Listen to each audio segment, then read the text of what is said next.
Sorry for the false start. Good evening, and welcome to this evening's presentation of Sunday Settie.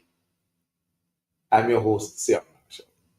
And already, I'm sure you've seen that we have some guests with us this afternoon, and you would soon find out why. Now, don't forget that Sunday Settie is your regular afternoon Sunday program, hosted on this platform by me, of course, and usually Richard is joining me. And we go for about 2 hours. Now, we haven't had Sunday Settie in a very long time, so we are starting back after quite an absence. And this afternoon, we started at 4:30. I'm thinking maybe 4:30 is the perfect time to have it there. And it wasn't just because I'm late this afternoon. But, 4:30 sounds like a reasonable time, and you go up until 6 o'clock. But we'll see how that works out. Now, by now, my team, I'm looking for the broadcast because I'm not seeing it. I'm looking. Oh, here it is. By now, cricket in Annisville should have ended, and you're on your way back home. Hopefully, my team divers won, meaning that we've won 5 out of 6, and we're on our way to the championship for the first time. That is my prediction for this year. But in the meantime, let me ask you to share the live. I'm not even sure if let me share. Ooh, we look good, boy. I see Denny. I see Richard. I see me. Wow. Okay, I'm going to share the live. Richard, you share the live? I think that's me. Okay. Let me share the live right now. My telephone is somewhere out there. Right. I don't have it with me. Someone in the kitchen. All right. So let me say good afternoon and welcome our guests one by one as we begin our program. Richard, good afternoon. Hey, good afternoon, Cian. It's wonderful to be on Settie again. Yeah, but it might be just have a chat. You can't be Barry White, Yeah, deep voice. Yeah. And you're trying to seduce somebody here. No, it's not. Okay, good. So let me powerful. Okay. No, I mean, I was saying I'm happy that Sunday Settie is back. I understand why it was not on for a while because of your other commitment, professional and otherwise, and therefore, and that was the case. But it's good to be back. Good to have you back, and I hope we'll be able to go to the audience from here on in. All You right. know. Let me just double check my director. Director sound good on the live? All right, thank you so much. All right. So when you step up now, when Sunday set step up Okay. and hire your director and support, so you ain't got to be doing anything anymore. Yeah. We also have this afternoon with us, no stranger to the trio. We buy this trio on morning radio, the same morning radio. And I'm speaking of none other than the brother, Anthony Dennie. Anthony, good evening. Well, good afternoon to you, Sion. Good afternoon to all the folks following the live. So it's been a pleasure to be here, to be sharing the program with these two distinguished gentlemen. And looking forward to a good discourse here this afternoon. And by the way, you spoke about the divers, and I appreciate the fact that the divers are certainly bringing a game to the VPL of 2025. Absolutely. And it just augurs well for the further development of the competition. It says pretty good. The fact that apart from the divers, there are other teams in the mix, who are doing fairly okay. The Rangers got the first victory yesterday. Unfortunately, I saw on Facebook one Randy Spartan saying congratulations to West Indies for winning their first BPL game. I think he was making reference to Andrew Fletcher. Andrew Fletcher. Yeah. Well, I think the match we saw, Richard, was Rangers versus no, it wasn't. I watched Rangers versus Divers on TV, and we beat them. They couldn't chase them 91 runs or something like that. And we'll chat a little bit more about that as well. By the way, guys, this is how we look at the live. I just say, Okay. yeah. I think I should sit myself a bit better. My leg out, it's short out. It's like that. But I was sitting more slouching there.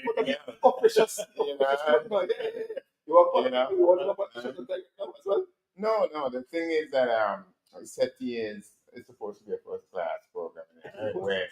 And therefore, the way you look on Settie is supposed to be first class as well. That's all I'm saying. There's nothing else. Well, that's why Denny was correct in saying that he's here with a distinguished gentleman, Richard. I agree with him. I agree with him. As you notice, guys, before we go into why we're really here, let's chat a little bit about some of the things that have been happening since we were over the past couple of days. Because we live here, and naturally we have an opinion as to what's happening. First and foremost, I'd like to think that elections are heating up. but maybe I should start with lecture. Let's talk about sports. Cricket. You went to watch a game. You and I went to watch a game. Then I'm sure you've been following your assessment of the competition so far. Well, it's great in every way. I mean, we went out there, you had to bet for rum, and we got it. So, I mean, if you got the rum and you got it for free, you know what I mean? It's like you can't complain. And although Sketch Edwards didn't give us any rum, and I would hold it against him. But I have to say this that the VPL is a fantastic idea which has come into realization, and it's a good way of going. It is not just a sport, it's not just that. It's the excitement, people having a chance to bring their children in an evening, and enjoy themselves. And people have a lot of passion for it. But outside that, see, and I don't know if you and Denny agree with me, but somehow Icefield generates a vibe. You enter there, especially in cricket, and then something happens to you. But something happens to me. I didn't drink any rum before I got there, so it wasn't rum enough. When we got there, you started to for right? Before that, what I like are two things. One, the passion of not necessarily the players, but the people. The people see, and there's a passion in them for their game, and for their team. There's this passion. But outside of all of that, with all that passion, there's this oneness in our people. You understand? There's no violence, there's no anger, there's no bitterness. Everybody has a passion for their team, but there's a oneness, and that is what I like. Well, that's all the intention. I think we whatever it is, whether it's this cricket, football, cultural activities, there's just that energy, that vibe that we generate in St. Vincent and the Grenadines. It's all part of our brand, so to speak. But speaking about the VPL 2025, I have to commend the St. Vincent and the Grenadines Cricket Association for stepping up a notch. First and foremost, looking out for the players in terms of how they're awarded with regards to their fees for participating in this What is the prize money like? The prize money is $50,000 for the top team. I think that is moved from 10,000 from last year. So that in itself, says a lot. Wow. And in addition to that, we are seeing more overseas-based players and players of a higher standard. Carlos Brathwaite, of course, Andrew Fletcher was with us last year, but there are one or two others, not just from in the Caribbean, but from outside of the Caribbean. And this all augurs well for the further development of the tournament. I mean, having Dream 11 all part of the VPL is Dream 11, as you know, a huge cricketing brand out of India, and we can only go up and up. So I commend the St. Vincent and Grenadines Cricket Association. And one thing though, but I know exactly why. I would love to see more of the games being played on the lights, but it's all because of the time zone and the catering to a specific market, the Indian market. While we're sleeping, they're awake, and vice versa. So that's basically why. On Uplift with John Marshall on Thursday night, I had the first vice president of the Cricket Association, Mr. Kashaka Kippin, and we discussed some of those issues. And he explained to me that the compromise this time around is that next weekend, or this weekend rather, which is the final weekend of the tournament, the games are going to be played on the lights. So Friday night, Saturday night, and Sunday night, games are going to be played on the lights at Arnodsville, and so I'm looking forward to that. Long weekend, so I'm really looking forward to taking in some cricket over the weekend. But like you said, Denny, like Richard said, I believe that the game has improved, the game has grown. The inclusion of foreign-based players does and should argue well for the intensity and the quality that would come out, the quality that should come out on the field of play. I mean, mind you, we've forgotten the name since you remember the name. And I don't think we saw him because wait, it's still about anyway. But as a matter of fact, he had a horrible over in one of the games where he was belted out of the place. We remember that. Yeah. Blows like peas. Yeah, blows like peas. He's like blows like peas. Right? But injustice, of course. So I'm glad to see. I mean, Andrea's been around for a while. This is not the second year. He's been around more than 1 year, more than 3 or so seasons. I'm disappointed that I'm not seeing our spin bowler extraordinaire, Mr. Warrington. He played in one of these seasons, not here this time around. But I'm glad to see Obed is here and a part of the divers, and I think he has really improved the quality of the divers bowling. We had Asif, who always did a good job in his first the opening spell, would break through early and so forth, but never got that support. So as a divers fan, I'm happy to see Obed on the field, and I'm also Obed fan by the way. Yeah, I mean, I have Rajasthan Obed shot. I have West Indies Obed shot. You understand? I'm trying to beg him for there, but Obed shot, but he ain't taking me out. But that's another story, right? And but just And before you go, mm, I want to, because I'm a friend, clear up the bit of defamation that occurred early in your introduction, where you spoke about me begging and begging for him and so forth. I didn't speak about Right. So that definitely element of your introduction. I want to clear that up and simply say that we went to the game, we sat there, we met friends who offered us drinks, we partook, and we left.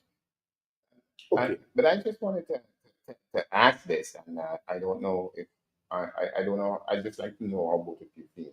I heard Anthony mention that to me before. It's on first time he's mentioning that the Indians do follow VPN. Oh yes. It would be nice to have an Indian player come. What do you think? You know what I mean? One, just one. You know what I mean? Because they're already I following. mean, it might be one of the last I don't know. with the party. Yeah, but It doesn't matter. yeah. You know what I mean? I don't. I don't know. But it's still big, eh? No, So you know it's big.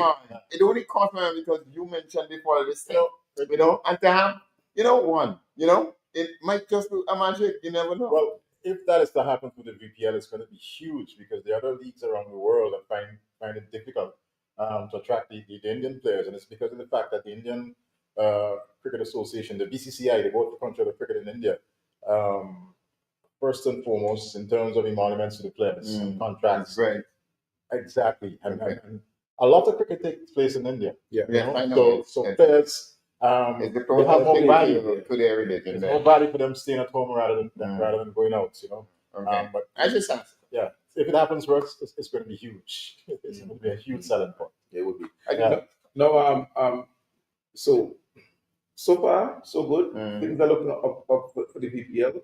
Uh, Cupid said on Thursday that we have an audience of in excess of 60 million Indians watching all the competition. Right? So you can understand why the top team get 50 million, $50,000, right? I mean, But considering that $50,000 from a personal standpoint, I think it can go higher than that. But of course, of course. I'll leave it. I'll leave it there for the time being. No, we have a few of our regulars on, so let me just pick them up. We have Ev, we have Bernard Smith, we have Kojo Mason, we have El Huggins. They're on, and we welcome them to this afternoon's edition of Sunday Settie.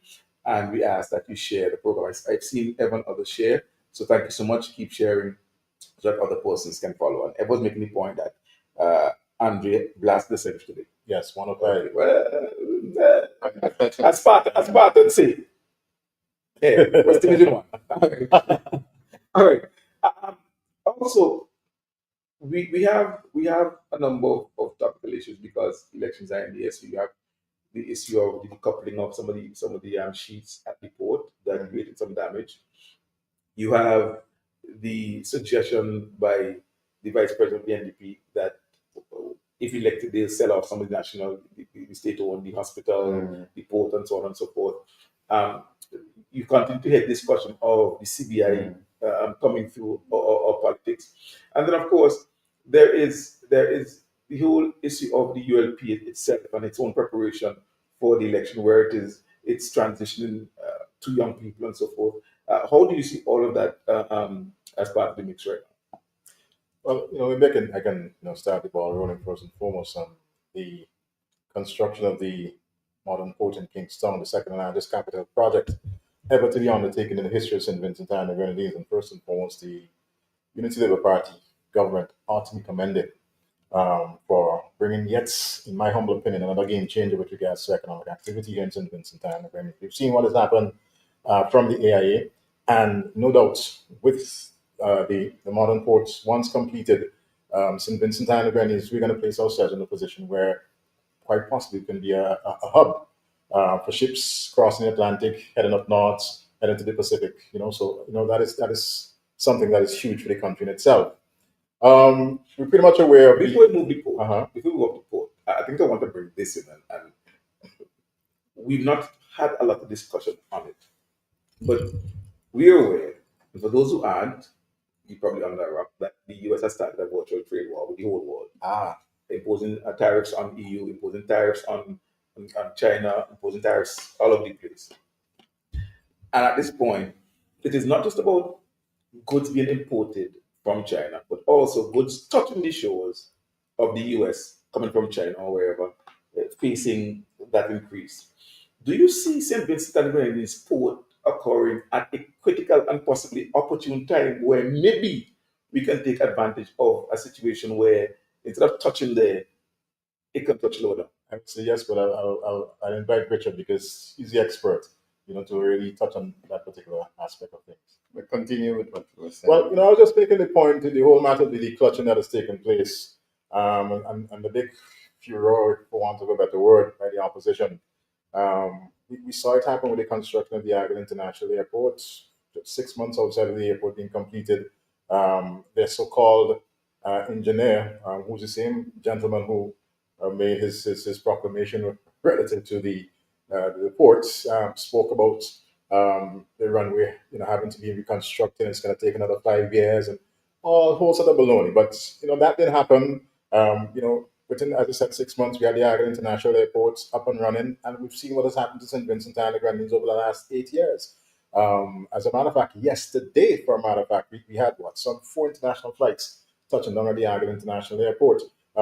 We have the Sandals Resort, we have the Holiday Inn, and other brands coming to St. Vincent and the Grenadines. Going to be hearing about the Marriott Resort. So this in itself augurs well for the development of the country. But my point I want to bring out here this afternoon is that we all know we're into the silly season, we're into the election season here in St. Vincent and the Grenadines, and the opposition New Democratic Party, uh, they, in my humble opinion, have realized that the government over the last 24 years has not just been a talk shop government, but a government of action, and a government that has delivered to the people in Vincent and the Grenadines. They spoke about the whole matter of selling the passports, but ULP, Ralph Gonsalves, and the Unity Labour Party, they have been able to deliver to this country without selling a single passport.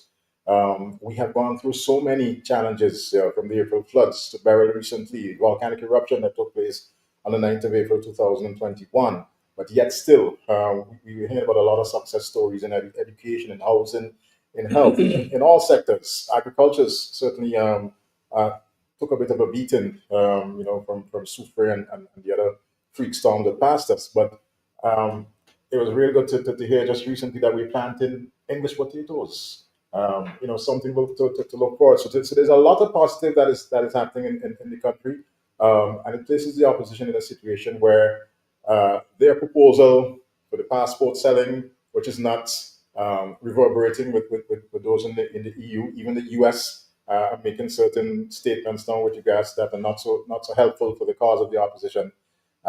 They continued, well, they haven't really spoken about it a lot lately, but we've heard about the shift from Taiwan to mainland China. We know the repercussions, with regards to that.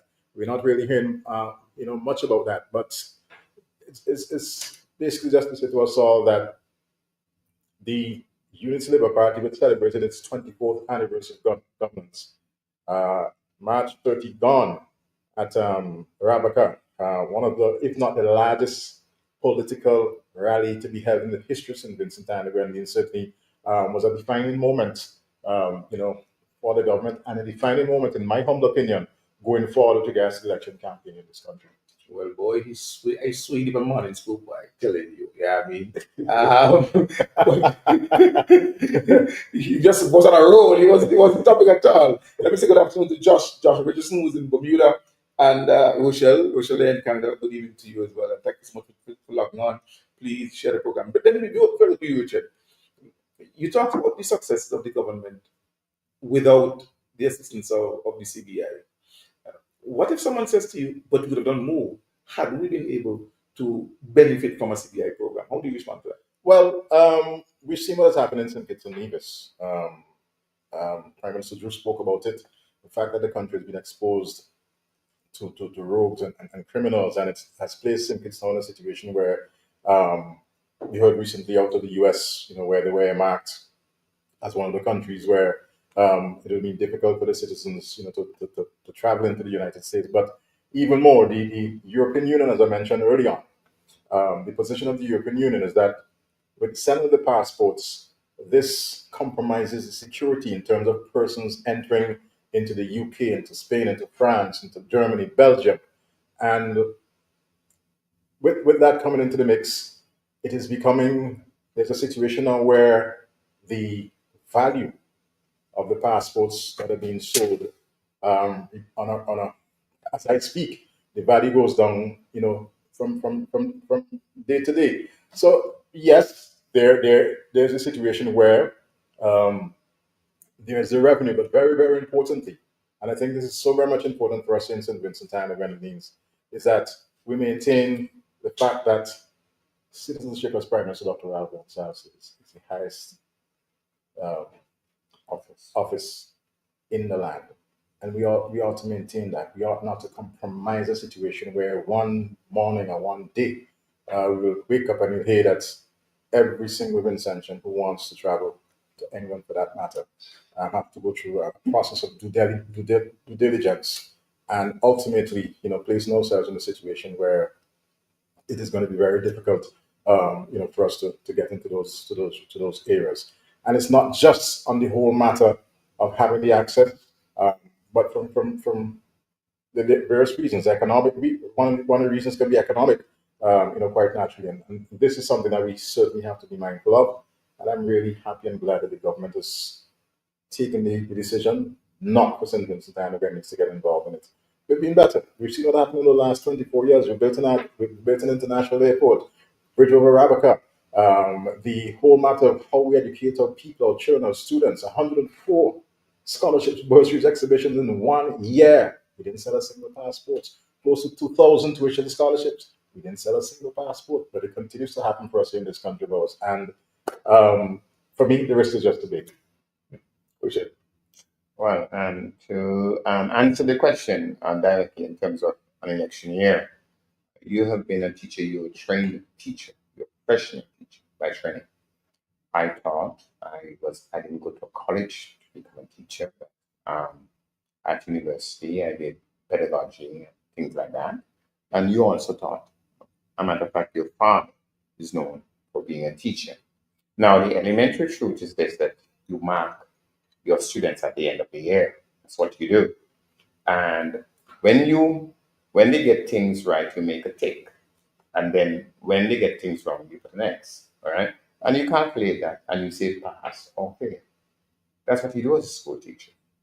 At the end of every term, at the end of every test. That's what you do. So we are at the end of a term now.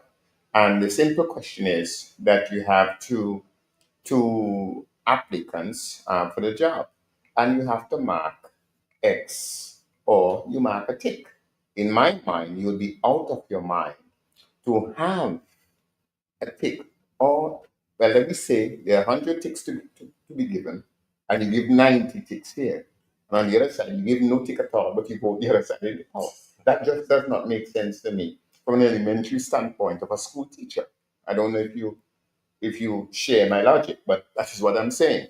So to answer the question, this is an election year, and I personally believe that nothing is over until it is over. Nothing is won until it is won. So therefore, it's all up in the air. There are others who would see it differently, in particular members of the ULP who believe that they have it won. I think this is arrogance, and I say that without any water in my mouth. It is not won. I'm going to put some water in. Until you have won it. You understand? So this is downright arrogance in my mind. And there are those in the NDP who go about saying that, okay, the ULP has a failing grade. How come you have a failing grade when on every single indice you have proven to be successful? In every single one, there is not a single exception. I am not claiming that there's a difference between excellence and perfection. And I don't argue that, although Ralph might want to argue that they have perfect governance. There's no such thing. Nobody has worked out the formula for this thing yet. Nobody, right? But excellent governance has been delivered. And therefore, as a school teacher, you have to mark the paper and you have to determine whether the person failed or passed. And if the person passed, you're either going to be dishonest, untruthful, deceitful, and above all, hateful, not to let the child pass. because every single tick has been given. That is my short answer to what you asked.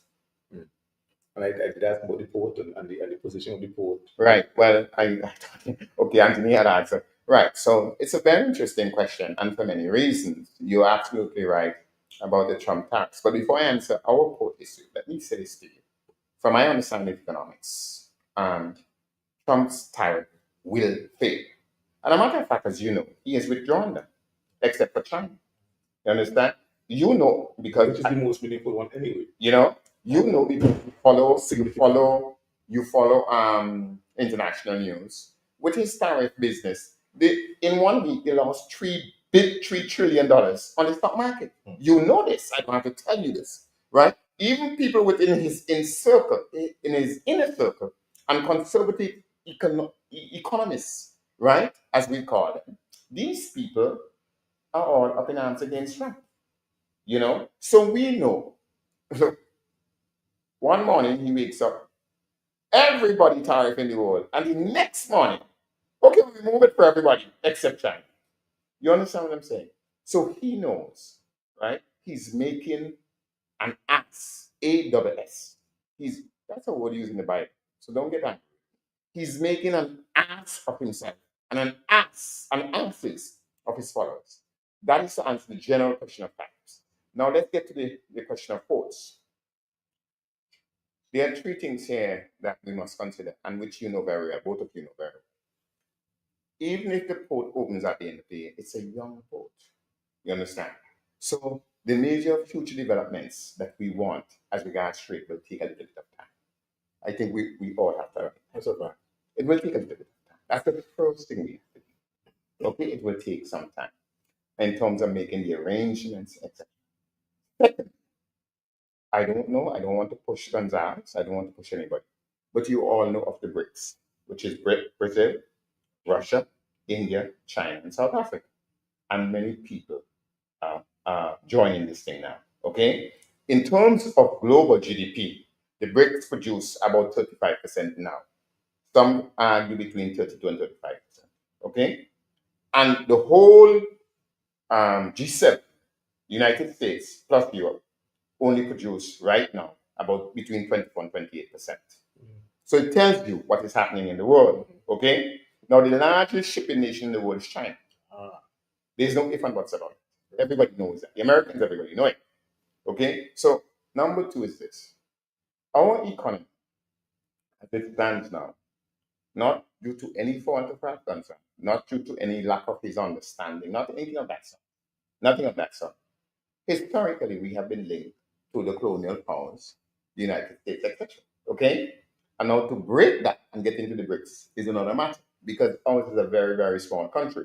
And as Ralph always says, which he's correct, he cannot remove St. Vincent and put it in that heap of stuff. He simply cannot do that. That's correct. You understand? Yeah. So this is a reality, but we know that the future in these relations as regards and so on is BRICS. It's China and BRICS. We know this, right? So we now have to think, you understand, ahead as to how we deal with this question. That is number two. Number three, our port, as my understanding is that, as you know, Barbados have been the transshipment point for a long time for the winter diamonds, okay?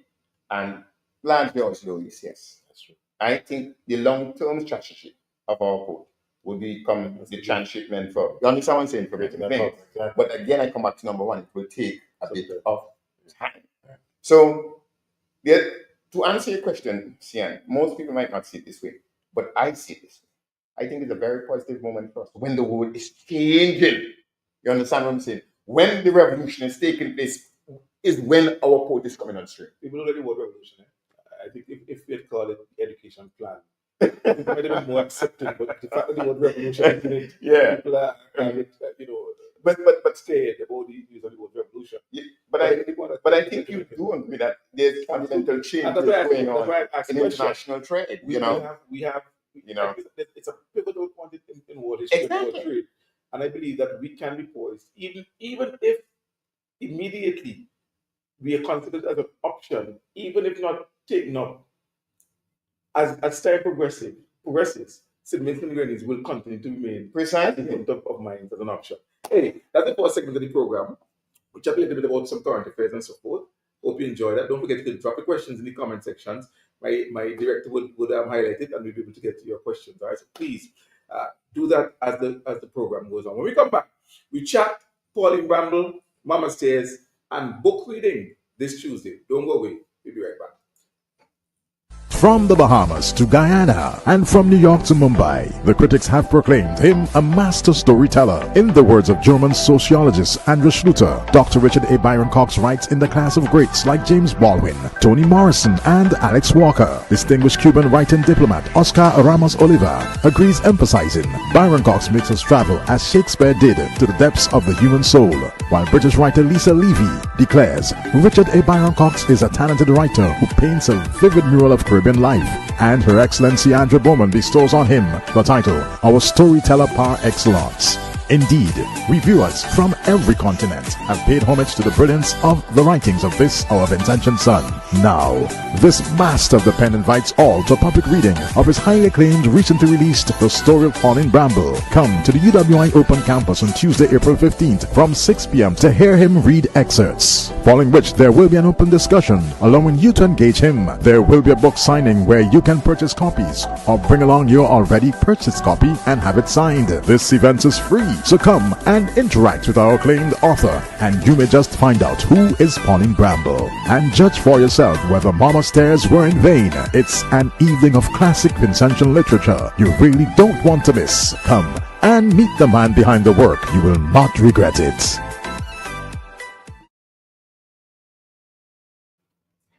And we're back. And thanks so much, Richard, for joining the program. Okay. Yeah.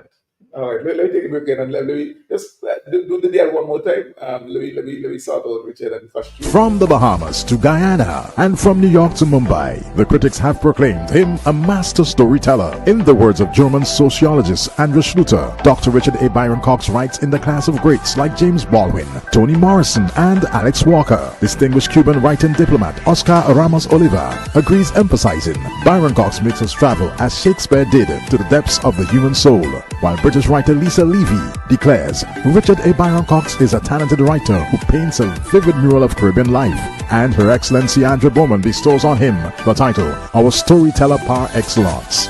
Indeed, reviewers from every continent have paid homage to the brilliance of the writings of this our Vincentian son.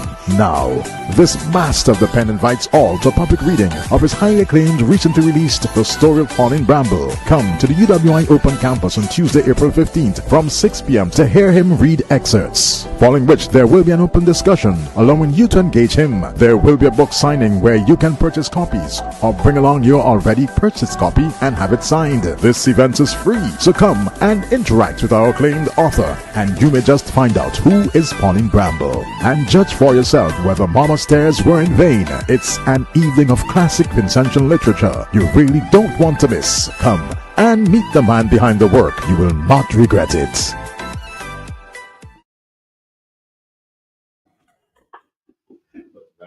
And welcome back. Thank you so much, Director, for anyhow. Thank you very much for managing this program. I'm really getting used to it. I really appreciate it. Thank you so much. Paid a big money for this job, so at least you've done a good job. You can have big money paid you. Kojo said he's still waiting for his books to be signed. Kojo, Yeah. we expect to see you Carnival. Which are you going to Carnival? Yeah. He has to do some work. I am. Oh, attack now? No, I'm contracted to work. Okay, right. Because okay, right. Thanks to So you'll Denny, be here. I'm able to buy it So how come Banana. Denny agree you work, but then can't you work? because you're working. That's a different discussion. Let's get to what we're talking about. Because you're working. You understand? I'm unemployed. That everybody knows that, right? I mean, that's what sometimes you don't see it. Boy. I'm trying to tell you this. This is go by favors, eh? No, You see, you see, that's the whole he thing. can be self-employed, can be employed by the state, can be employed by a private entity. I think he falls into one of those categories. I know. All Yeah, right, book taking how much money booking? But anyhow, this Tuesday coming, which is the 15th, I believe, Richard will be having a public reading of his books Pauline Bramble, and well, you know the full story, right? The story of Pauline Bramble. Yep. Spring Blossom and And Young young Thorns, Thomas. Yes. and also War Mammoth Tears in Vain. Now, I didn't know, and I'm going to be presumptuous here and so on and so forth. I didn't know Ada, but if Ada ever cried for Richard, the tears were in vain. That's another story. That's another story. I got to that. I got to that. Don't make the money tell you nothing about another fight, right? Yeah. So, but this Tuesday, you'll be having a public reading of both his books at the UWI Open Campus here in Kingstown, St. Vincent and the Grenadines. And you are invited to join. Now, walk with money, because I assure you, if you don't have the book and you hear excerpts of the book, you're going to want the book. Richard, I only have one request. I don't know what the plan is. We're going to get into all of that. But please ensure that Miss Lydia Pope is reading some of the book on Tuesday. I agree with you. If Lydia ain't reading, I come because I'm sure you that. I agree. Me know your voice, me know your diction, me know your dicks, me know how to read book. So And if Dick's- Lydia Dick's- if Dick's the book. Lydia ain't reading, I ain't come. But Okay, so let me talk about Tuesday. Tell us about public reading. What can be what is the whole concept behind a public reading? okay. Well, thank you, especially for this particular hour and to talk about this. And I want to thank Andy for being here because Andy has been working with me with the book. Now, what we intend to do here is to ensure that Wait, you come wrong glass. Sorry. Sorry. you know. But anyway, We just want to make sure you're drinking. you know, the thing is that this book is about St. Vincent, about Vincentians, about who we are, but it's about the Caribbean people, who we are. It's about Black people and who we are, and colonial people, which doesn't only include Black people, you know, but all of us who have been colonized and so on, and how our society has been formed. Now, as you know, there has been an official launch of the book, and at Her Excellency's residence, the Governor General. Now, this concept here is to introduce the Vincentian public at large, you know, to the actual content of the book as read by the author. In other words, you have your own voice when you read my book. You have your own idea, right? But I was the one who wrote the book, and therefore, in writing a book, as one of my reviewers said, you transmit your soul, you know. And so I want people to have an understanding that it's not just me adding to Vincentian literature. It's not just me recording Vincentian history, but it's me trying to let everybody place him or herself within that history, within that community, within that society that we know today as St. Vincent and the Grenadines. I want to say a simple thing to you. And it struck me when you began. You said, "Oh, and you know, let's talk a few things before we get into our main subject: politics, sports. You know what I mean?" And I said to you then that when I entered the park, I don't know about you. I can't speak for anybody. I can only speak. I feel something which is really Vincentian and West Indian.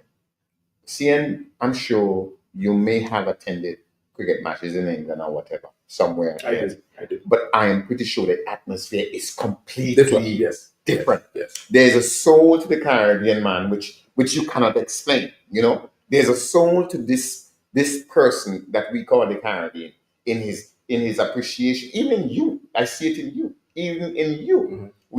we go to Germany and you drink rum in Germany as if you're drinking rum. It's Vincent, Germans don't drink rum, so you know what I mean. We will go down to Cologne. You know, we will go down to Cologne, right? We go to Düsseldorf, you know. We will go to Cologne and Düsseldorf and so on. And people will just gravitate to us and ask, where are you people from? You know, because there We is have a vibe. something We have a else. vibe. You understand? Right, There right. is this thing, this Caribbean thing, you know? And so this is what I want to explain, that this book is truly about us. It is our soul. It reflects who we are. It tells our story, how we got here, with all our pains, all our suffering. But anybody can read this book from Africa, and as you know, CND reviews have come from around the world, and everybody claim it to be a fantastic book. But the people I'm writing about, the people for whom I first and foremost write it, and the people who caused me to write it, because it's their story. If I didn't live among them, if I wasn't part of them, I could not have produced such a story.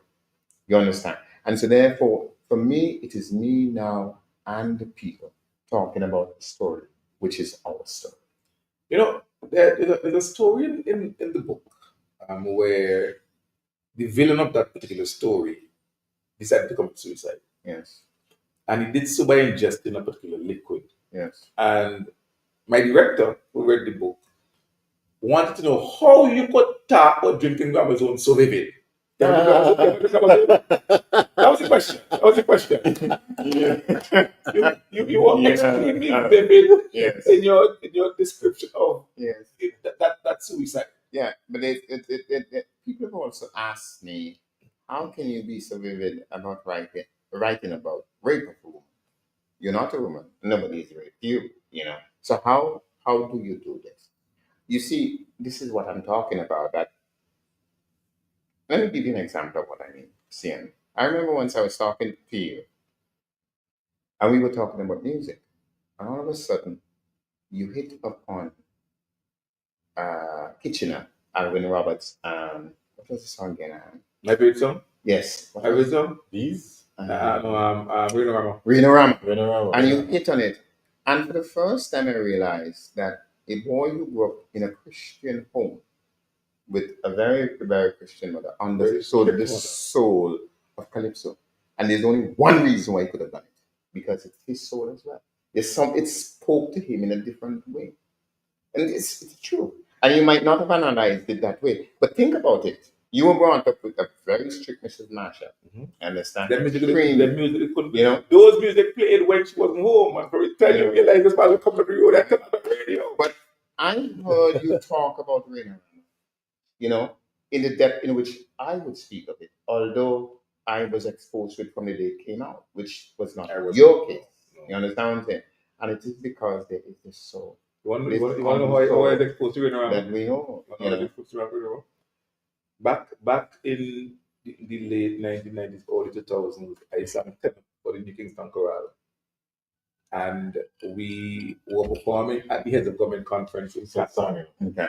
Yes. It's that song. I said sang. Yes. And you know that too. You know that too. Black Eyes will tell you that too. And one of the songs we did was Reno. And I remember Lester being in the front, the man, and they just groove into Reno.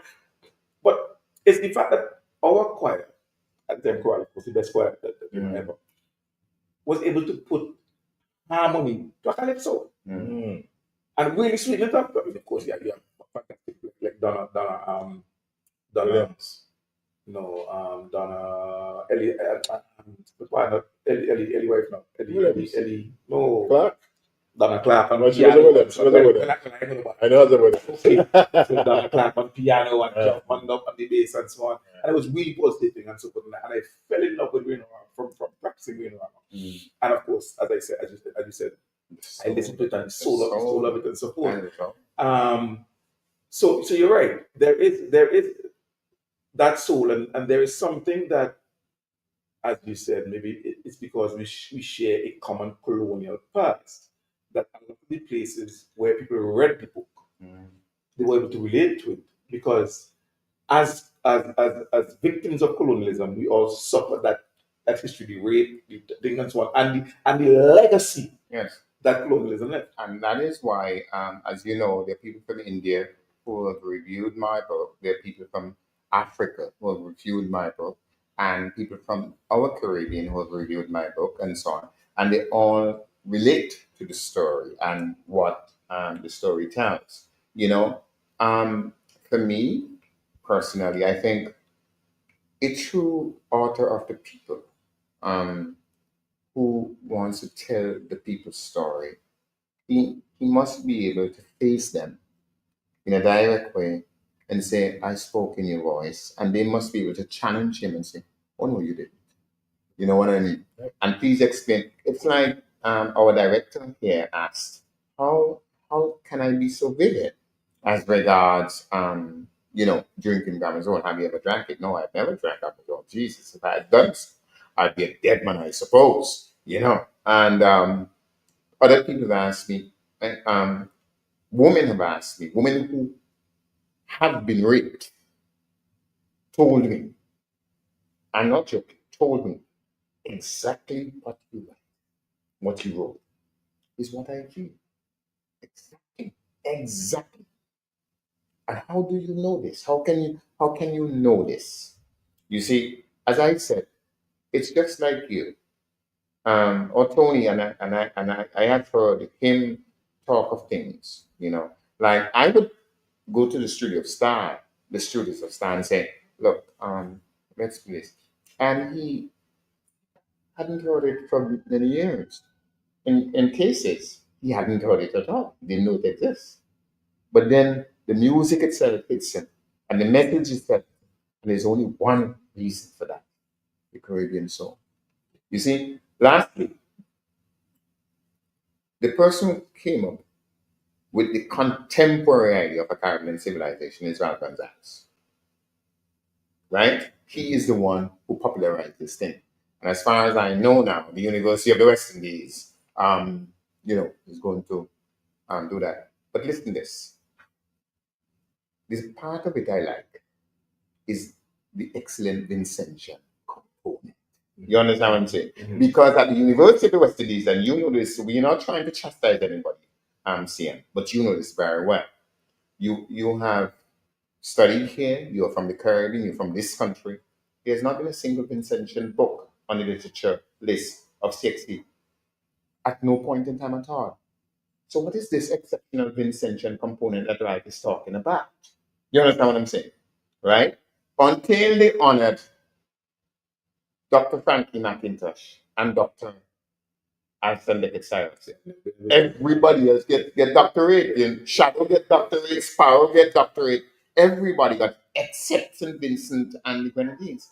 So is this idea of the Vincentian component to the Caribbean civilization a figment of the imagination of Ralph Gonzalez, or is it real? Is it real? You understand? So over to you, Tony. But I just want to say one thing about the graphic nature of this gentleman's writing. And it takes me back immediately to the days as a little boy. Listen to cricket on the radio where there was no television. We heard of Tony Koza and company. And by just listening to them, you know what the weather was like. You know what the outfit was like.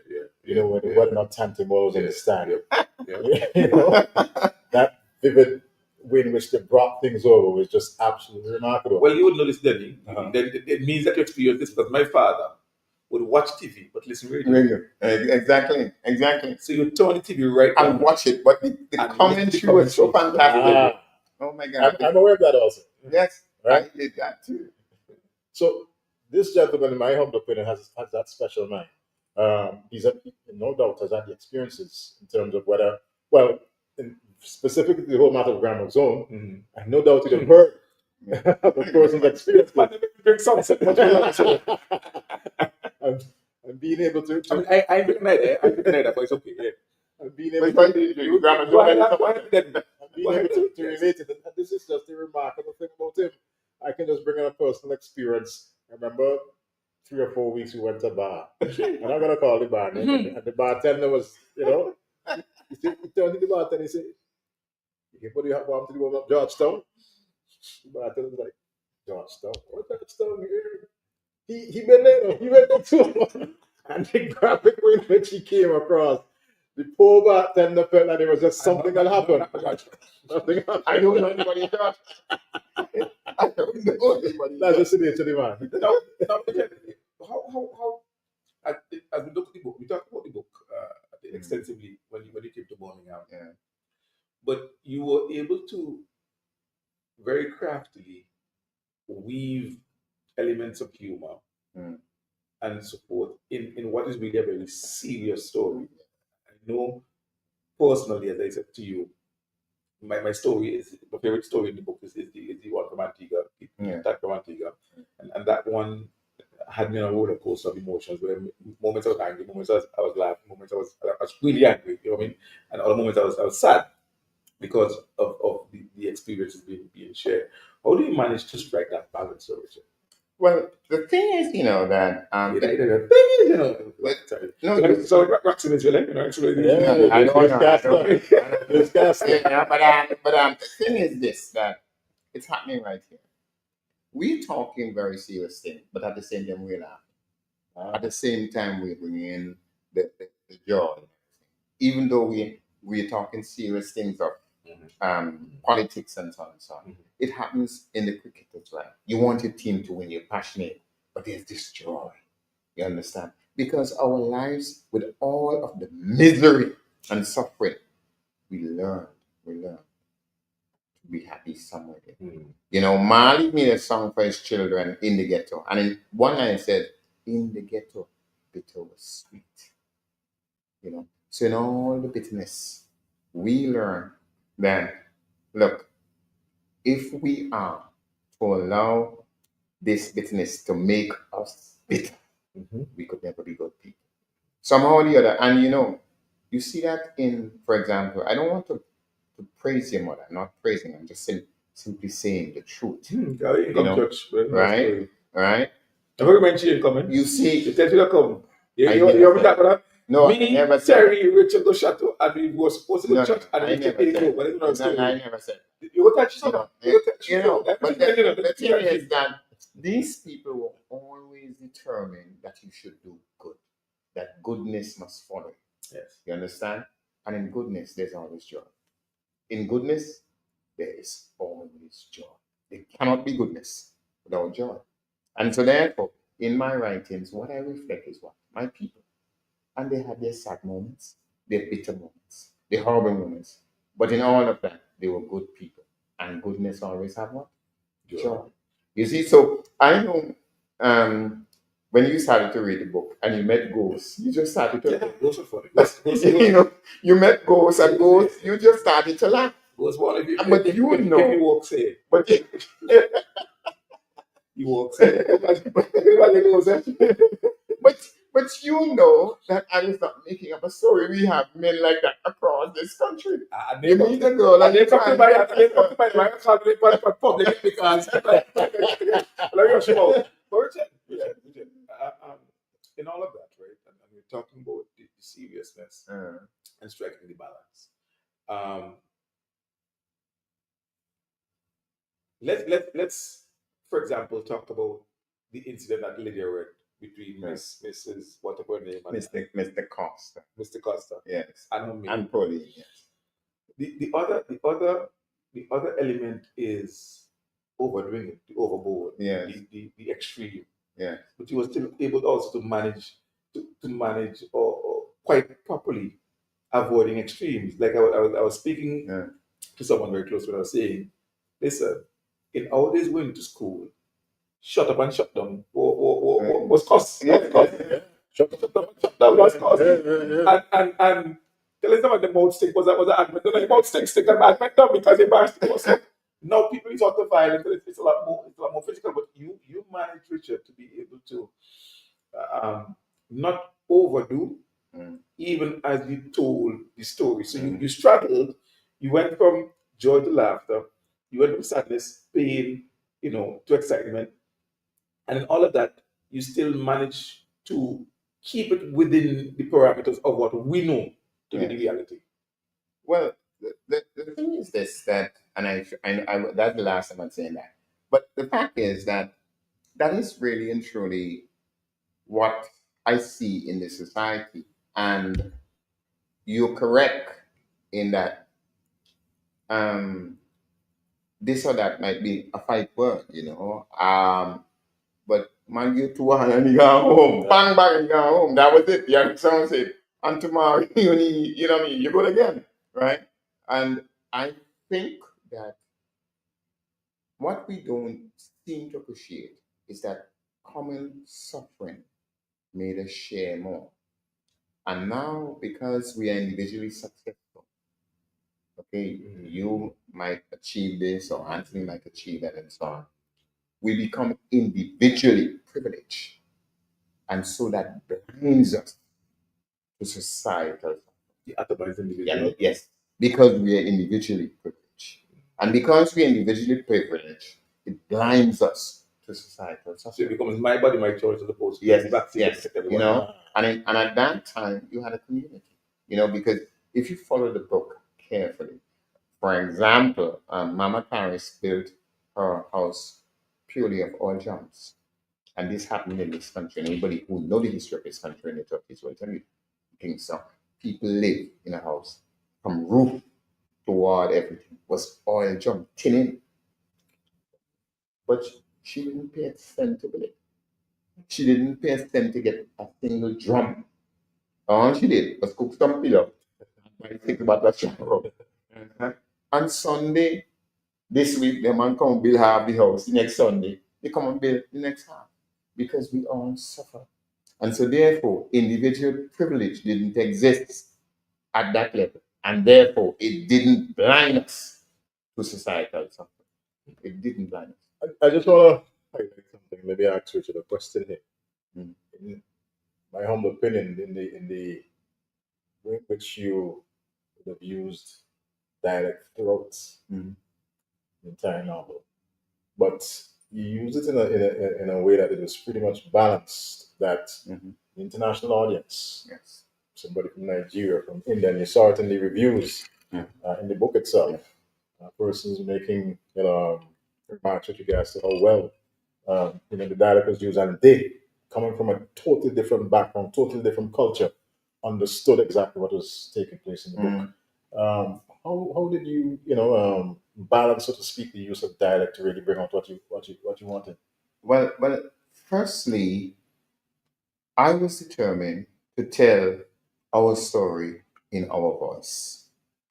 I am sure that you and Cian, our director, we all at one point in time read both Shakespeare and Dickens. Mm.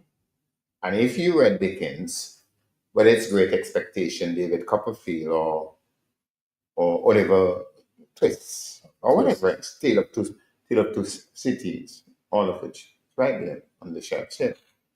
They're all in one form or the other, right? The pornography.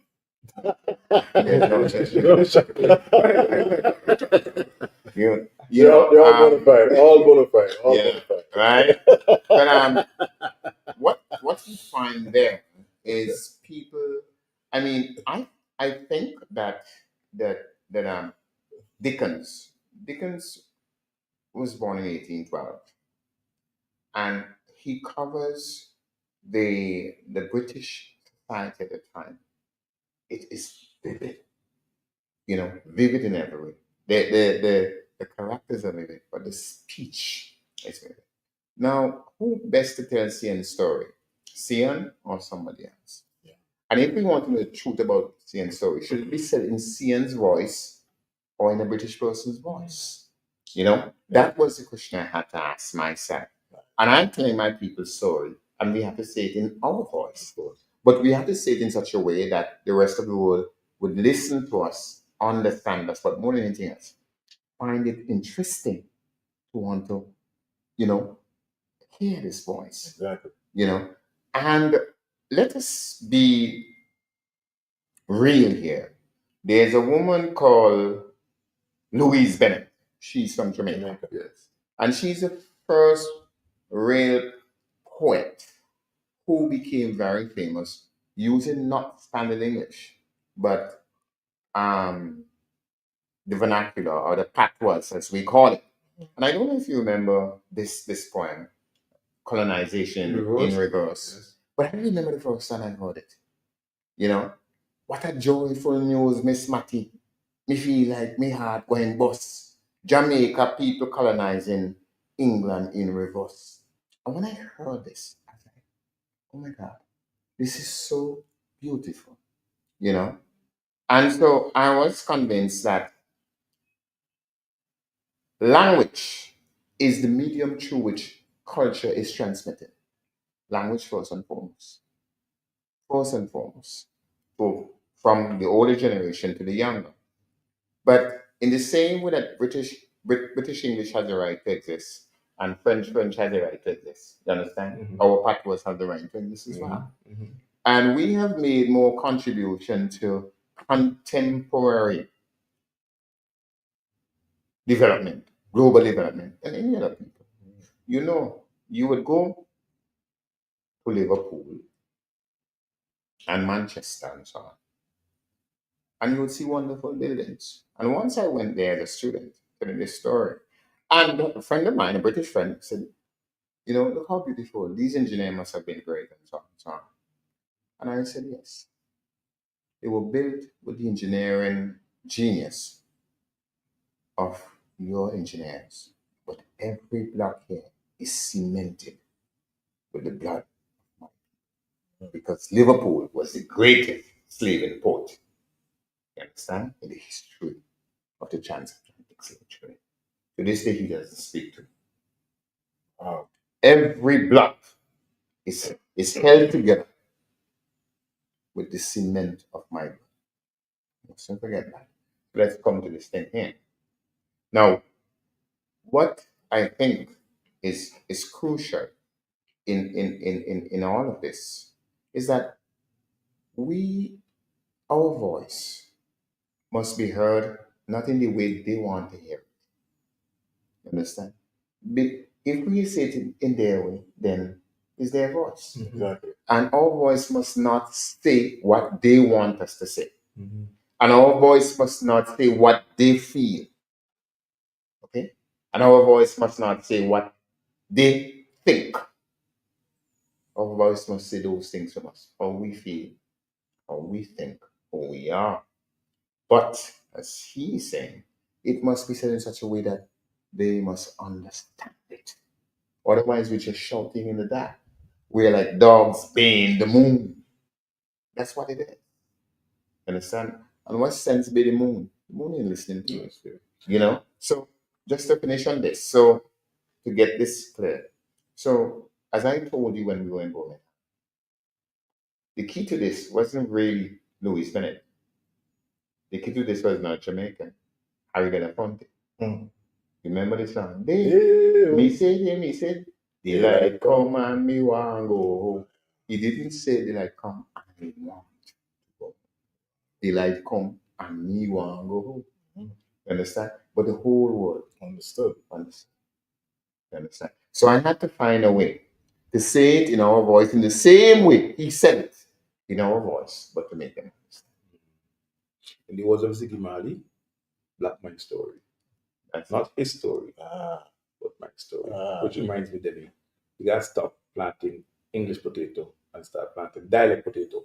Let's take a break when we come back. We talk more about Tuesday.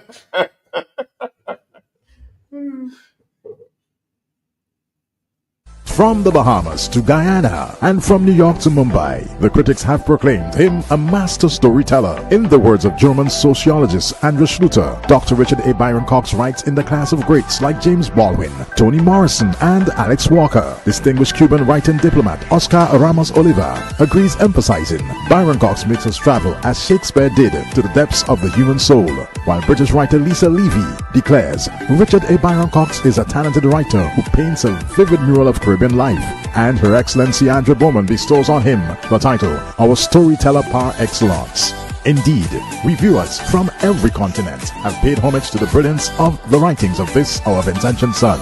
Now, this master of the pen invites all to a public reading of his highly acclaimed, recently released The Story of Pauline Bramble. Come to the UWI Open Campus on Tuesday, April 15th from 6 p.m. to hear him read excerpts, following which there will be an open discussion, allowing you to engage him. There will be a book signing where you can purchase copies or bring along your already purchased copy and have it signed. This event is free, so come and interact with our acclaimed author, and you may just find out who is Pauline Bramble and judge for yourself whether Mama's tears were in vain. It's an evening of classic Vincentian literature you really don't want to miss. Come and meet the man behind the work. You will not regret it. Welcome back. In the car. Welcome back. Hey, you can drink Listen to everything. me. Listen to me. I said, welcome back. And by the way, If we people have hear players me- also drink coffee. Hey, we on air. I say welcome back to London. Yeah. But people hear it by the ways. But this is a really great afternoon conversation. It is a great afternoon It's a great I mean, afternoon conversation. minus the defamation, What right? defamation? The obvious, clear, and blatant defamation Of what? that my director and Denny have both witnessed. But I'm a good guy, so I'm willing to forgive. So we talk about Tuesday, and no doubt there is a structure that Tuesday is going to follow. What can patrons, what can your audience expect when they come to the open campus on Tuesday? Well, Is it that they will just get on that and try? I think I'd let the manager. Let me say this: that Anthony is who manages my affairs. So And he's agent. he's He's not the agent of the money. He's the plenty manager of So he's the. making money from you, money. Yeah. Well, I haven't seen any of the money he's made Listen, yet. try not to lie. You have to lie. Right. You have to lie. But I come for one another. So that's all right. no. Okay. I'm just telling you. Cover. So he manages the what we do. The only one he hasn't managed is Canada, but all the others, and when we go to New York, he deal with that as well. Okay. And he, as you know, he does all the promotions. Right. So I prefer that he answer Right. those kind of questions. Right. Well, see, on Tuesday's event, of course, follows the fantastic launch of the book at the Government House under the auspices of Governor General Dame Suzanne Duggan. And Tuesday's event starts at 6 in the evening, 6 p.m.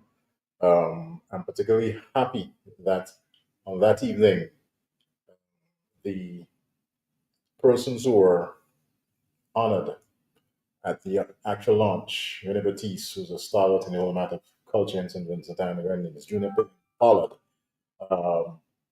Maskman Extraordinaire. And as a matter of fact, just recently, myself and Richard, we were in conversation with Blondie Bird, who spoke glowingly about the. So I'm in there. And yourself. Spoke glowingly about the work of He was a genius. Yeah, there's no question about it. Glenroy Sule Caesar, who's a master with the pen, exactly, when it comes to the whole matter of calypso composition. And of course, Jean Charlie Finley, who's done fantastic work with a lot of our artists here in St. Vincent and the Grenadines. So citations will be, delivered to those persons on that particular afternoon, or that evening, I should say, at the UWI campus. By the way, it's a free event. You don't have to pay a cent. What's the dress code like? Casually. Okay. You don't have to, dress up too nice, so to speak. You got one suit and can't dress on the front. Just look good. Right. Just look like how Richard is looking at this one time, or you. Right. All right, but it promises to be a fantastic evening. There will be some reading quite naturally by Richard himself, and I like your idea of having Lydia Pope, do some of the reading. She did a fantastic job. As a matter of fact, for me, that was one of the highlights of the launch. She brought emotions out whenever they read. Definitely, and I would really and truly love for her to be there. I mean, no thing to any of the other readers. And all of the readers did their thing, and maybe it's the teacher in Lydia, that came out, reading to children and so forth, because I had to do that at one time. So very expressive, very but yeah, go ahead then. Right, and it's not going to be a night of just reading. You persons will come out to that an opportunity certainly to be all part of what happens. There'll be a segment where you'll be able to ask the questions to the author, Dr. Richard Byron-Cox. And we had a bit of that, of course, limited though at the launch itself. But come Tuesday evening at the UWI campus, more persons will be given the opportunity certainly to ask questions about the book, ask questions about the author. And very importantly, of course, if you bought the book already, you can walk along with it if it's not yet autographed. Dr. Cox will sign that book for you. And there will be a whole lot of books on offer. Pauline Bramble, along with Mama Stairs in Vain, they'll be on sale. I think Pauline Bramble will be available for $75. That's a giveaway because I can tell you that is below. That's paperback. Yes, that's paperback, exactly. Before you go, have you already made is this already available in soft copy for Kindle and so forth? Or no? Yes, and Kindle, it's available. So you can Yes. go on, you can also go on Amazon and buy the because Kindle yes, book. Kindle, it's available. But I just want to say to persons, come out early. Remember, it's a 6 p.m. start. There's limited space in the hall at the UWI there. What's the time frame? How long is it that I don't see it going past 2.5 hours. I don't think Yeah, it so will go we past 2.5 what we have done is that The problem is you have one taxman, two taxmen, and three taxmen. Listen to me. Eh? But anyhow, go ahead. no, it's that we plan between 6 and 9. Might go a little bit beyond that because I do believe that once people get into it, as both of you have said, and understand the depth of the writing, because it is written in simple prose but tackles profound questions. Have you already chosen the excerpt you're going to read? No, not really. I will do that over tonight and tomorrow. Can people request Yes, particular that excerpts? that is one part of Because I know Ev has said that he has always asked for a particular excerpt to be read, and he would love that excerpt to be read. Okay, once I will well, this section will be chaired by the manager, and he, I think, will invite people. Can I suggest something? Yes. Can I suggest maybe one or two persons from the audience of a favorite part that maybe they Well, could I actually, I was, to be honest, He was thinking about that. no. I'm going to tell you a real story. I'm going to tell you a real story, which I can prove. The book was introduced to the girls' high school. Before you go, Josh wants to know if the book is available online. Of course. You just go to Josh, go to Amazon. Amazon.com Yeah. and type in whether Yeah. it's story of Pauline Bramble or Mama Stairs, Go Mama Stairs in Vain. Those are two books by Dr. Byron-Cox, and you can buy either or both of them. Yes, you can actually just go to Google, right? I just put in my name, books, or put in Pauline Bramble and all of those things. But you were. So you said you went to girls' high school. Yes, you were asking about that, about people reading. And when I got to girls' high school, I read for them, and then I said, You attended girls' high school? No, when I went to the girls' high school to introduce. Oh, okay. Because if I say when I went to St. Martin, No, you're talking about when I went to St. Martin, never know about what you went to girls' high school. No, you're talking about. Okay. Anyway, when I went to the girls' high school to introduce my book there, one of the things I did was to ask the young ladies there to choose a page that they would like to read, and 3 of them came. If we had more time, more of them would have come forward. Yes. And they came up and they read the pages that they had chosen. They just randomly said, I would like to hear what page 64 says. And all of this is on the internet. You can see it there. So Talking about that, would the reading be streamed like? It's work in progress, I should say. I'd probably say not to. I mean, I know there are people in there who don't want to, but the idea is to get people to come to live with them. I think if you stream it live, that Can limit the audience. Okay. Right. You can record it, and that's what I later. Yes. That's what I told him. I said, I offer recording services. Since everybody she walk now, I can record it for you. And then I get a good rate. yeah. Anyway, so. But, boy, hey, boy. Yeah, anyway, it's okay. No problem. No, but the thing is that obsolete. What? Will you be obsolete? Yeah. Okay. With Anthony Dennie and Sarah Marshall, but that's all right. No, but Anthony is responsible for management of the project as we go forward in this, and I don't know. I would want, if you allow him, to share a little bit of appreciation as to what has been happening, not just with this exercise, but what we have done since you have been managing the process and so on. Well, I mean, this is for that. So yes. It has been a remarkable journey thus far, following the launch of Government House. We've been to Barbados, where we met with students at the University of the West Indies Cable campus. I must make mention of Dr. Pete Scott, who was very, very instrumental in helping to spread the message in Barbados. There was an evening, quite naturally, where the book was presented to students of Barbados at UWI campus at the can't remember the name of the hall, but historic 3W's The three that 3W's hall. It was an absolutely a wonderful evening. Met with some Vincentians who lived in Barbados, and it is available at the UWI library. Students were there. I don't know if the persons might be there looking at us at this point in time, but the book is available at UWI Cable Campus library and bookshop. And at the bookshop, quite naturally. There are plans quite naturally to extend into other Caribbean islands, and you heard Richard spoke about Canada and of course the USA. Their plans to get into the USA, UK, Taiwan. UK, right? So a lot of work still to be done, but the journey thus far, for me personally, has been a remarkable one, and it's indeed a pleasure to be working alongside this wonderful gentleman. Absolutely amazing. Mm-hmm. Okay, so we still on Tuesday. The program starts with reading, or with their introductory aspect. Okay. What in terms of the format, because you want them to come and be there from the beginning, Yes. because you don't want them to miss Okay. anything. Yeah. Well, we do what is silence, and then so you begin with prayer, because this is a Christian country, and then we do a national anthem, and there will be there ought to be a special welcome by the head of the UB Open Campus, which is Dr. Noel McBannett. Mhm. That will then be followed by an introduction of the author by one Saint Marshall. I don't know.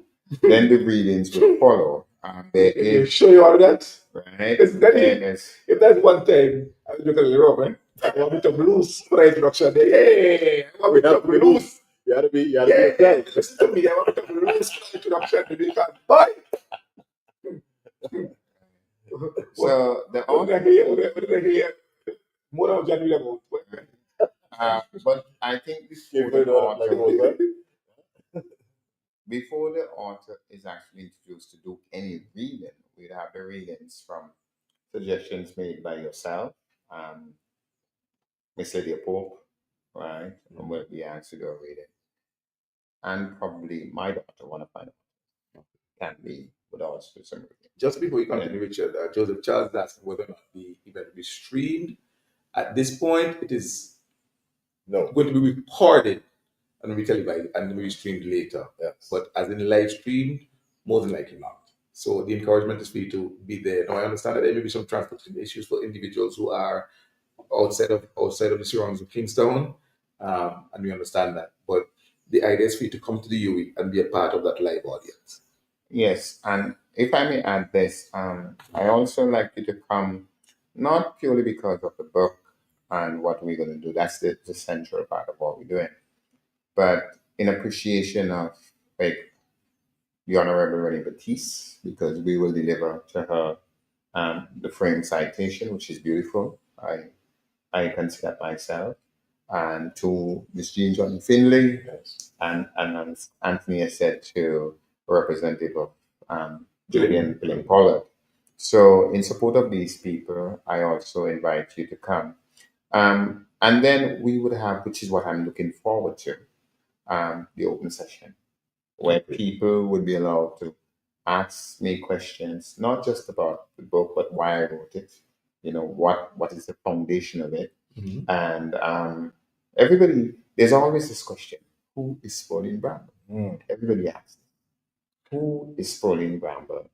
And and and the other thing is something that you said. And, I don't complain, Anthony. I don't complain. But you said that people will truly find out that Ada's days were truly in vain. Ada is my mother. Her name was Ada Byron-Cox. That's where Is Sule going to be there? Yeah, this time no. He's not No. well, is he? No. Actually, Suli's citation I haven't given it to Anthony, but Suli had asked me to let Anthony collect on his behalf. We did not frame his because we have these beautiful frames that we put it in. It's really, really, really nice.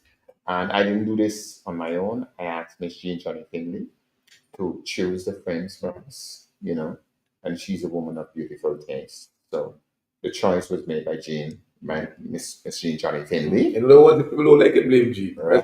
No, but you like it. No, the point is that You will like it. yes, her judgment is great.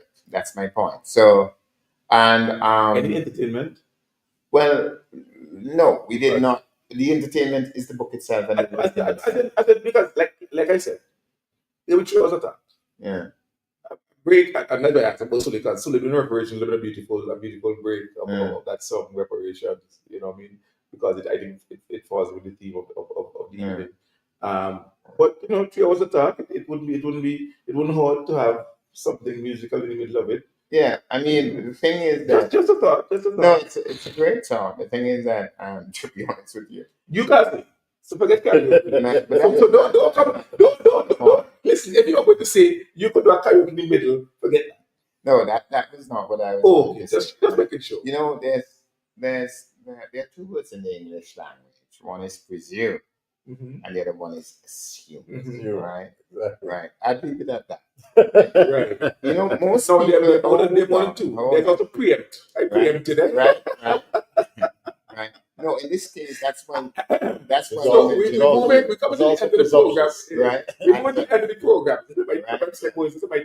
Somebody. Okay. Now the thing is that what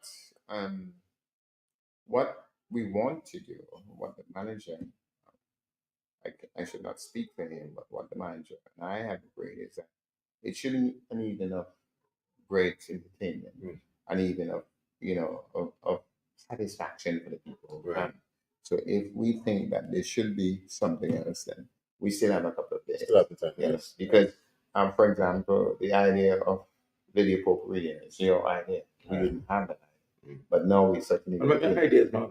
And the thing is that we will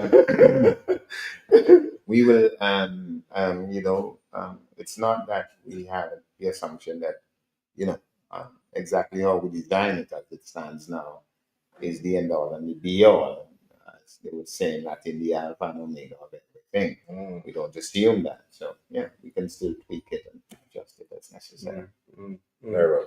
So essentially, folk, it's this Tuesday. It's at the Open Campus in Richmond Hill, just across from the Thomas Saunders Secondary School. And it will be a public reading of the book War Mama Stayed in Vain and the Story of Paul Bramble, done through the voice of the author, Richard Byron-Cox. There would be, based on my suggestion, as just admitted, a guest reading done by Miss Lydia Pope. And also, there's a possibility that individuals who've read the book and have a favorite section may be allowed to also read their favorite part. And of course, we're looking forward to the open segment where you can ask your questions and make your comments and really engage the author. I remember someone very, very, very close to me sucking the teeth a million times and closing the book and putting it down because he got so angry on multiple occasions. I'm not sure if you're one of those persons. And the comment was made, this book should name The Story of Pauline Bramble. This book should name, we come and see my name again. Ines. Ines. That's about Ines. But people reading the story may have different impressions and opinions, but no doubt they unanimously agree that it is a masterpiece of a book that tells the story of our Caribbean civilization at a time when many of us were not born. Listen, you can't afford to miss this Tuesday evening's program. I'd be there, then you'll be there, which will be there. And we promise that it will be an evening of entertainment and enlightenment. Gentlemen, final words. Well, just to say that the journey continues, of course, this Tuesday evening at the UWI Open Campus, and encourage one and all to come on out and be a part of it. Whether or not, of course, you've purchased a novel or you've yet to do so, of course, Tuesday will offer an opportunity to get a copy of it, but it promises to be a fantastic evening, and I'm just simply encouraging one and all to be a part of it. And Sian, it's a pleasure to be part of the return of Sunday Settie. Sunday Settie. Thank you so much for being here. Appreciate you being here. Yeah, Richard? and for me, it's a great honor that the restart of Sunday Setting is focused on this book of mine, and I really want to thank you for that. I want to thank Anthony for agreeing to be my manager. He's not paid anything because I'm not making any money whatsoever. So he's doing this all for free. Although there are people, Anthony, who's saying that, they will give us good rates. I don't know what those good rates are. But that's another issue. And I want to thank him. I want to thank the public of St. Vincent and the Grenadines, for having supported my work so far, this particular book. And I also want to say that if you come, I ask you to please come on Tuesday. You are not going to be disappointed. I assure you about this. You're going to have an evening of excellent Vincentian literature.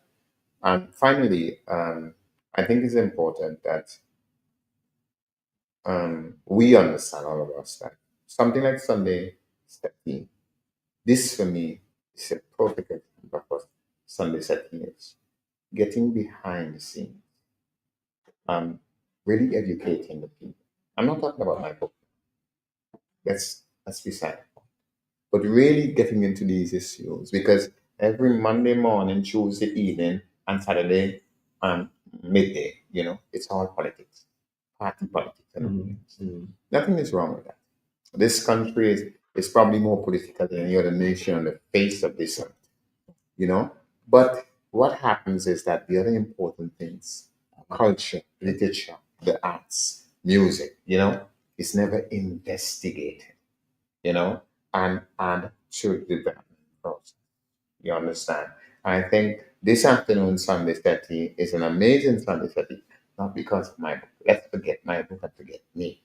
But let's think about you, for example. You mentioned Bundy Bird. Bring in Bundy Bird, on Sunday Setting, Or let's forget Bundy Bird if you don't like the idea. But I'm seeing as well as I know, there are men who play pan music who geniuses at this thing. You know this, let's just take, North Leeward, where you come from, and people in North Leeward, whether they are sportsmen, they're seamstress, or they're preschool teachers like your mother was, and their contribution, the story behind the story. And this is what I think Sunday Setting has done. Because you have now, what we know is this story. This is what we know. This afternoon, we got the story behind the story.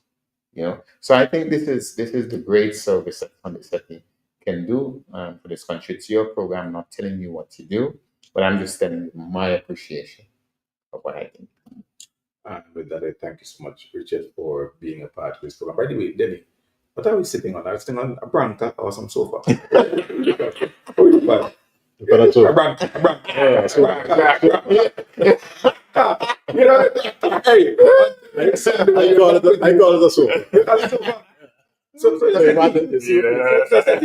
okay. You know when he answered that, right? He answered that because both words are in the book. Branca, Settie, and so far. Everything in the book. Until next Sunday, when we are back with you for another exciting edition of Sunday Set. Let me thank my two guests, Richard Byron-Cox and Anthony A.D. Dennie, on behalf of all of us here at Sunday Set, including my director. Have a fantastic evening. From the Bahamas to Guyana and from New York to Mumbai, the critics have proclaimed him a master storyteller. In the words of German sociologist Andrew Schluter, Dr. Richard A. Byron-Cox writes in the class of greats like James Baldwin, Toni Morrison, and Alex Walker. Distinguished Cuban writing diplomat Oscar Ramos Oliva agrees, emphasizing Byron-Cox makes us travel as Shakespeare did to the depths of the human soul, while British writer Lisa Levy declares Richard A. Byron-Cox is a talented writer who paints a vivid mural of Caribbean life, and Her Excellency Andrew Bowman bestows on him the title Our Storyteller Par Excellence. Indeed, reviewers from every continent have paid homage to the brilliance of the writings of this, our Vincentian son.